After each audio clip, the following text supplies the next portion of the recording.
used to be homeless. What are you talking about? That's my story. Steve Harvey wasn't never homeless. Mark Curry was touring with him 25 years ago. He was making $3,000 a show in cash and doing 5 shows a week. What was so crazy is me and Kat, when people see that scene in Friday After Next, look, you turn the sound down, it ain't a comedy. Right. We was crying. We was deep. They was so in it. He was crying, I was crying. People were sitting by the monitors like, what are we looking at right now? Kat was homeless at the time, so Kat was living in his trailer. Steve Harvey's rise to comedy superstardom looks flawless on the surface, but what if the truth behind the suits and smiles is far messier than anyone expected? Comedians who shared the grind with him for decades are finally speaking out, revealing stories of stolen jokes, burned bridges, and quiet betrayals that fans never saw. From Mark Curry accusing him of copying entire routines to Cat Williams calling him out publicly, whispers of controversy have turned into a roaring debate. The polished TV host, motivational speaker, and Sunday-style preacher we see today might not be the same man who walked late-night club stages with other hungry comedians trying to get a break. Some claim he used opportunities to climb faster, leaving loyalty and friendships behind. Bernie Mac, Monique, D.L. Hawley, and others, all names tied to Harvey's early empire, have indirectly or directly questioned the cost of his ambition. Fans are now revisiting old clips, piecing together moments where the TV-friendly Steve might have overshadowed or even sidelined fellow comedians. Was it pure strategy, ruthless ambition, or just the survival instincts of a man who knew how to play the long game? The laughter may have built his name, but the silence around certain relationships is starting to speak louder than applause. This isn't just a story about comedy. It's about trust, legacy, and what people are willing to do to reach the top. And now, for the first time, the real voices behind Steve Harvey's journey are speaking out. Steve Harvey's climb from small comedy clubs to the bright lights of television and primetime shows is often told as a story of pure hustle and faith. From sleeping in his car to hosting Family Feud and Miss Universe, he became a symbol of success that many admired. But those who were there in the trenches say the story wasn't as clean as the media portrays. Behind the sharp suits and the polished smiles, there was tension, rivalry, and choices that left more than a few peers feeling sidelined. Mark Curry, best known for hanging with Mr. Cooper, has been one of the most vocal in shedding light on this hidden side. He claims that early in Harvey's television career, material he had spent years developing was repurposed and presented as Harvey's own. In comedy, where every joke is currency, this is no small allegation. Curry recalls moments on talk shows where he watched punchlines that mirrored his own routines word for word, leaving him frustrated and feeling cheated. This wasn't about inspiration, it was about ownership, and in the world of stand-up, ownership is sacred. Then there's Cat Williams, whose humor and reputation in the comedy world are unmatched. He's been blunt in his criticisms, pointing out that while Harvey may have become the TV champ, the loyalty and originality of other comedians were often overlooked.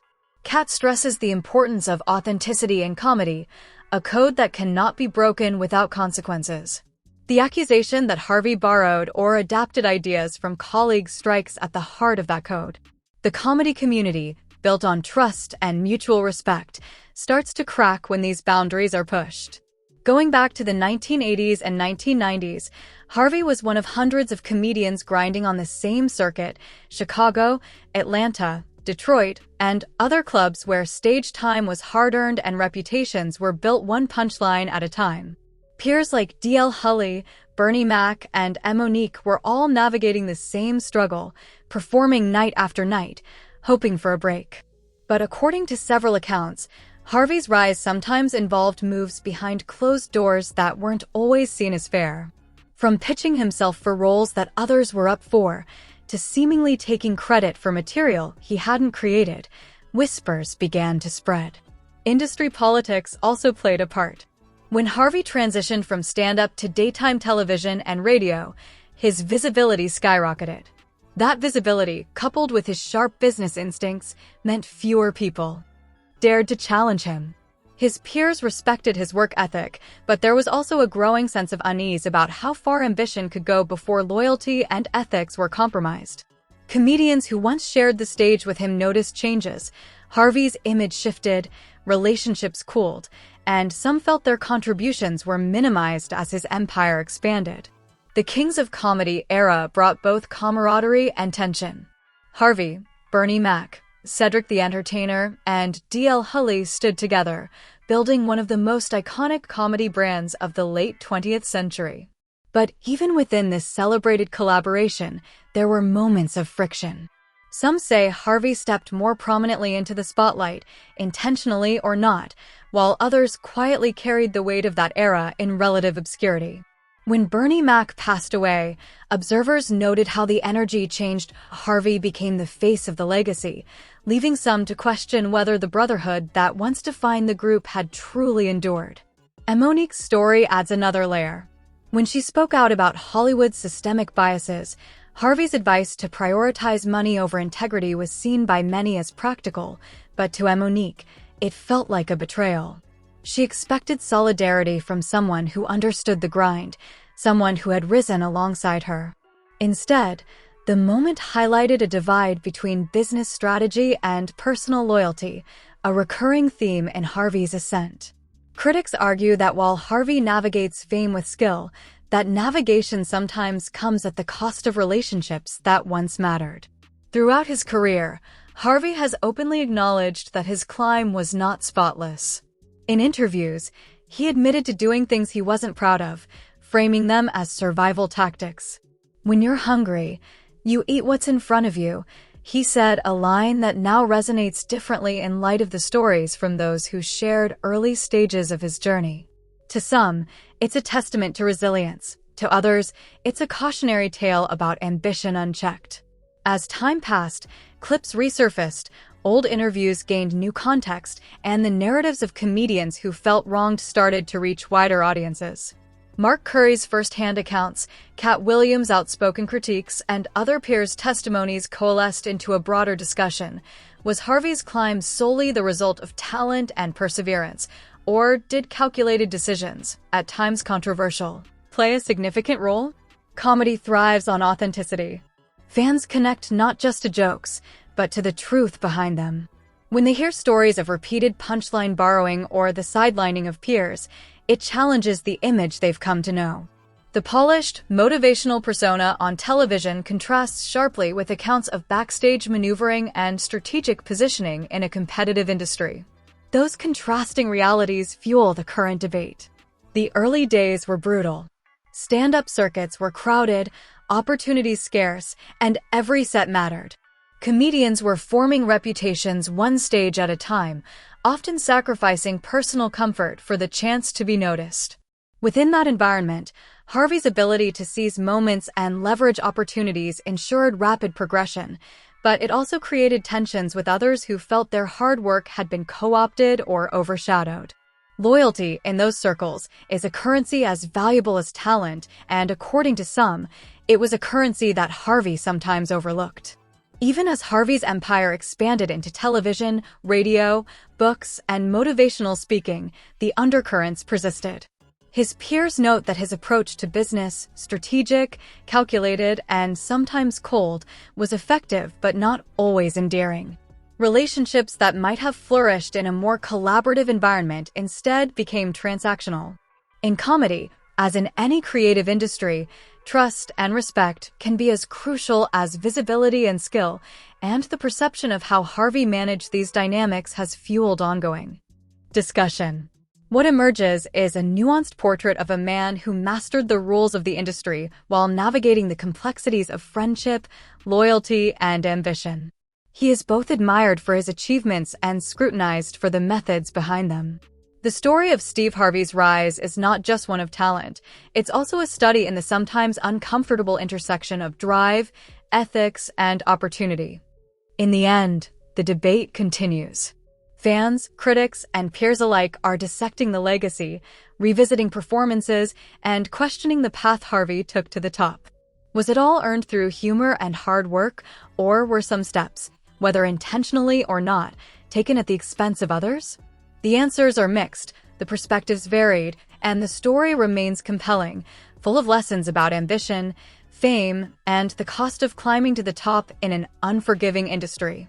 As the story unfolds, the spotlight shifts from Harvey's early grind to the later stages of his career, where his influence and empire expanded beyond the comedy club circuit. By this time, Steve Harvey had become a household name. His presence felt on television, radio, and the publishing world.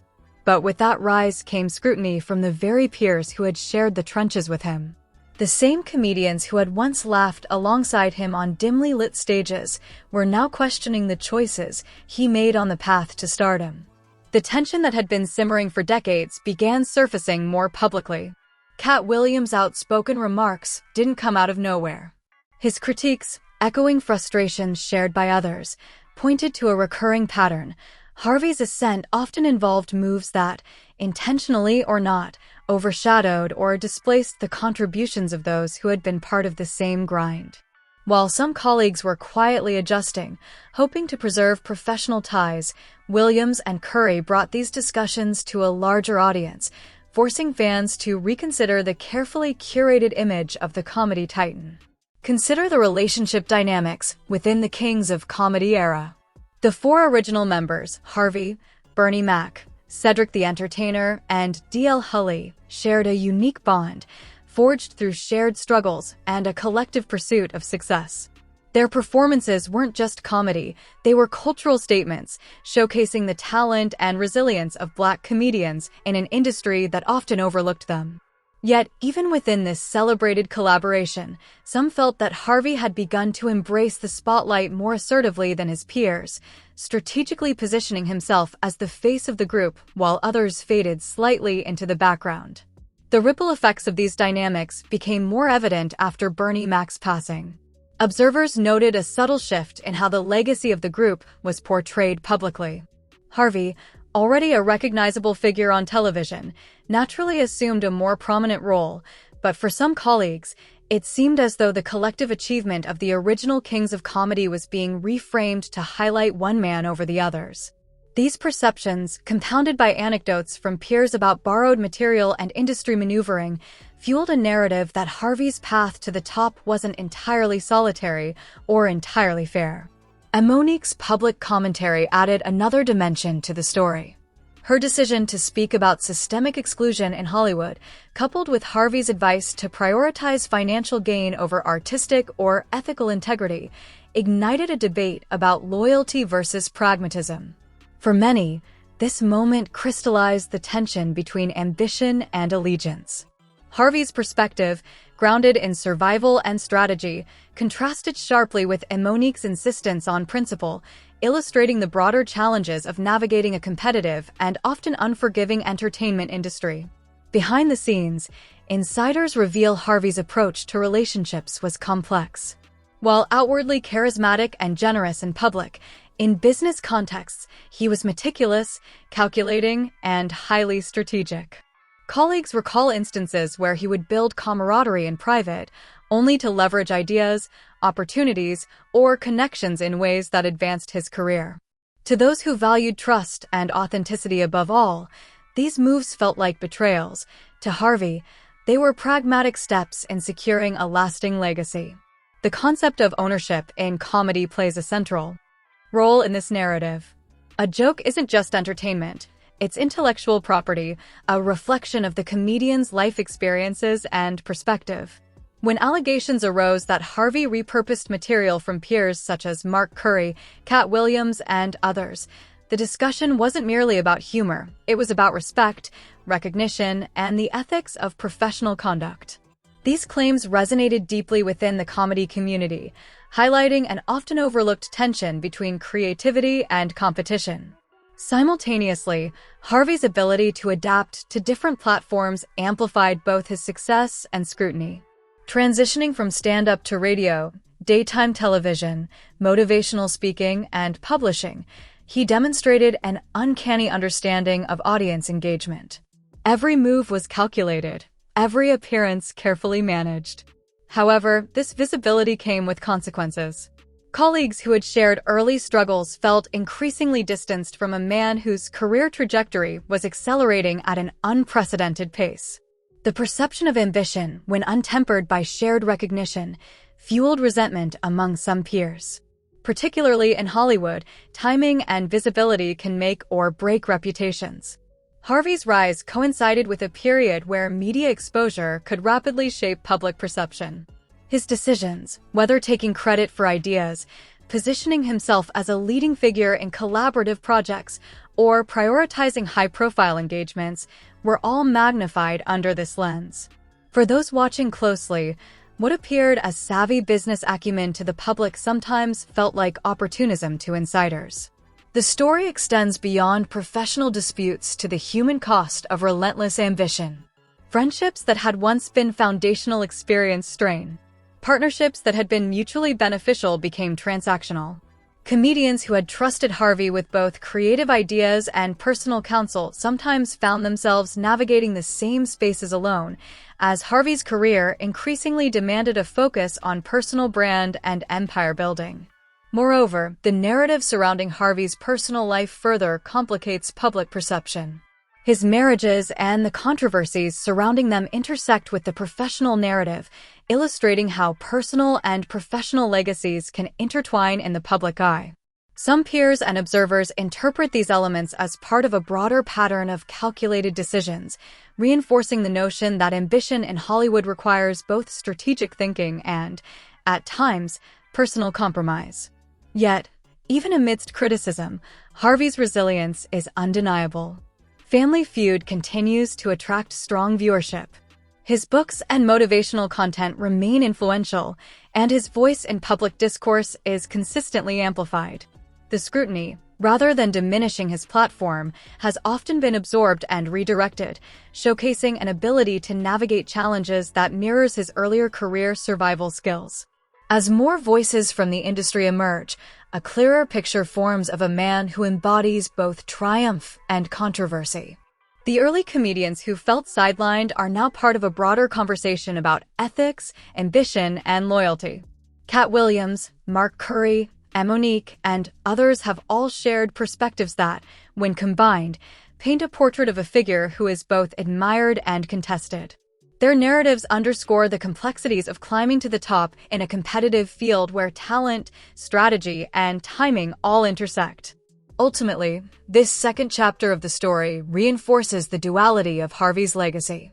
On one hand, he is celebrated as a master of opportunity, a figure whose determination and adaptability created an empire that few can match. On the other, he is scrutinized for choices that, whether intentional or incidental, impacted relationships and reputations along the way. The debate is ongoing, and the narrative continues to evolve as more peers and insiders share their experiences. Fans and critics alike are left to reconcile these perspectives. Can one achieve extraordinary success while navigating ethical gray areas, or does the pursuit of ambition inevitably leave collateral damage? Harvey's story, as illuminated by the voices of those who shared early stages of his career, suggests that the answer may not be simple. The line between strategy and opportunism, loyalty and self-preservation, is often blurred, and interpreting it depends largely on which lens one chooses to view it through. As the industry continues to reflect on Harvey's journey, it's clear that the conversation is about more than comedy. It's about the realities of rising in a competitive creative field, where influence, visibility, and decision-making have consequences that ripple far beyond the stage. Harvey's path exemplifies both the heights that can be achieved through ambition and the complex web of relationships and reputations that must be navigated along the way. While he continues to expand his brand, the echoes of the past remain, resurfacing in interviews, retrospectives, and discussions among peers. The story of Steve Harvey is thus a study in contrasts, humor and strategy, public admiration and private critique, success, and the ethical questions it can generate. It's a story that challenges the audience to consider what success truly means and at what cost it comes. In the end, Harvey's legacy is neither entirely heroic nor wholly controversial. It is nuanced, shaped by talent, ambition, and the interplay of personal and professional choices. As comedians continue to speak out and as fans revisit performances with fresh eyes, the full scope of his journey becomes increasingly complex, offering lessons about ambition, integrity, and the multifaceted nature of achieving lasting success in an unforgiving industry. As the echoes of the past continued to surface, the scrutiny around Steve Harvey's legacy only grew louder. What began as whispers from former colleagues and peers had evolved into a broader conversation about the very nature of success in entertainment. The voices of Cat Williams, Mark Curry, Monique, and others were no longer isolated complaints. They formed a chorus that challenged the polished image Harvey had carefully cultivated over decades. Fans and industry insiders alike were now forced to grapple with a more complex reality. The man who brought laughter to millions had a past marked by strategic ambition, contested loyalty, and decisions that left scars on those who shared the early grind with him.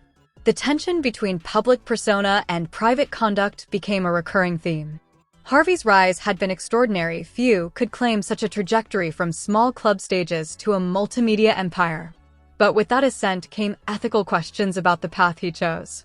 Stories of borrowed material, calculated industry maneuvers, and strained relationships painted a portrait of a man who would do what it took to maintain and expand his platform. To some, these moves were savvy. To others, they were evidence of opportunism and the sacrifices made in pursuit of fame and fortune.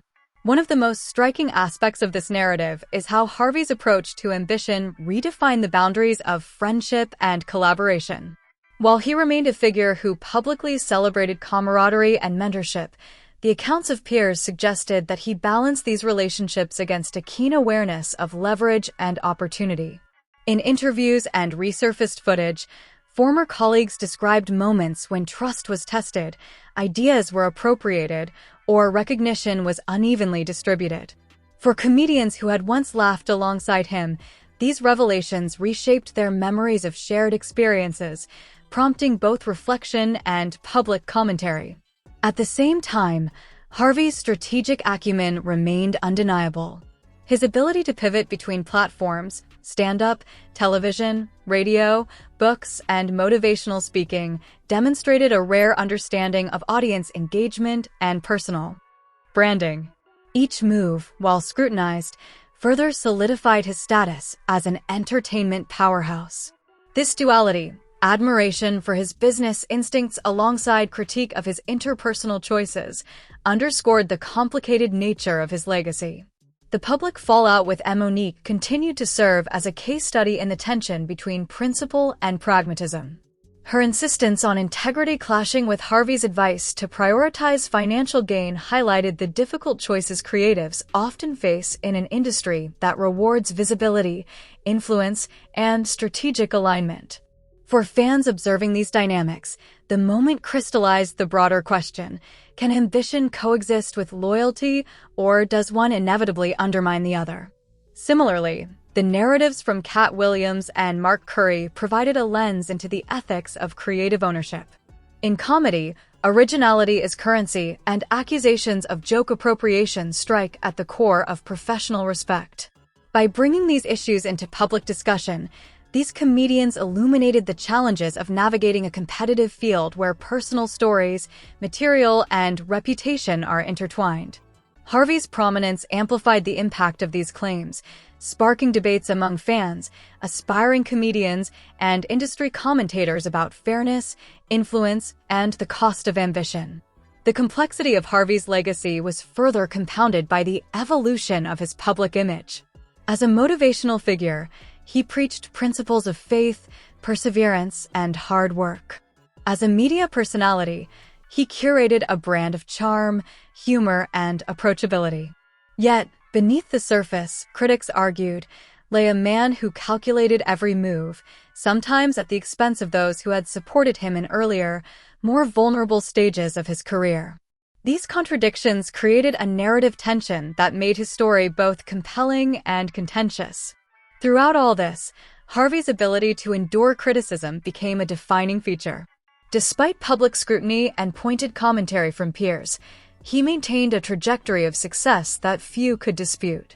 Family Feud continued to draw large audiences, his books and motivational content thrived, his social media presence remained influential. To many observers, this resilience reflected not only talent, but an extraordinary capacity to navigate adversity and control narrative. Yet, for the comedians who shared the early stages of his journey, the personal and professional toll remained a topic of unresolved conversation. As industry insiders continued to weigh in, a nuanced picture emerged. Harvey's career illustrates the intersection of ambition, strategy, and interpersonal ethics in ways that are rarely straightforward. His story challenges conventional narratives of triumph, highlighting that the path to legendary status is rarely linear or purely virtuous. The same drive that enabled him to ascend to the top also introduced tension, rivalry, and ethical debates that continue to resonate today. In the final analysis, Harvey's legacy is multi-layered. He remains one of the most recognized and influential figures in comedy and entertainment. His ability to transform early struggles into a vast empire is remarkable and inspirational to many. Yet, the testimonies of peers and the resurfacing of past controversies serve as reminders that success often comes with complex consequences. The laughter he inspired is inseparable from the debates he provoked, and the admiration he commands coexists with scrutiny. Ultimately, the story of Steve Harvey is not a simple tale of victory or villainy. It is a chronicle of ambition, resilience, and the costs, both visible and hidden, of reaching the pinnacle of an unforgiving industry. The voices of those who knew him in earlier days ensure that the narrative is rich, layered, and thought-provoking. Fans and critics alike are left to navigate this complexity, asking difficult questions about fairness, loyalty, and the true nature of success. As new generations discover Harvey's work and revisit his legacy, the debates will likely continue. The lessons embedded in his journey about strategy, adaptation, and ethical boundaries resonate beyond comedy, offering insights into the broader entertainment world and, indeed, into any arena where ambition collides with collaboration. In the end, Steve Harvey's story is a mirror reflecting both the possibilities and the moral dilemmas of achieving greatness, leaving audiences to decide for themselves what it truly means to succeed.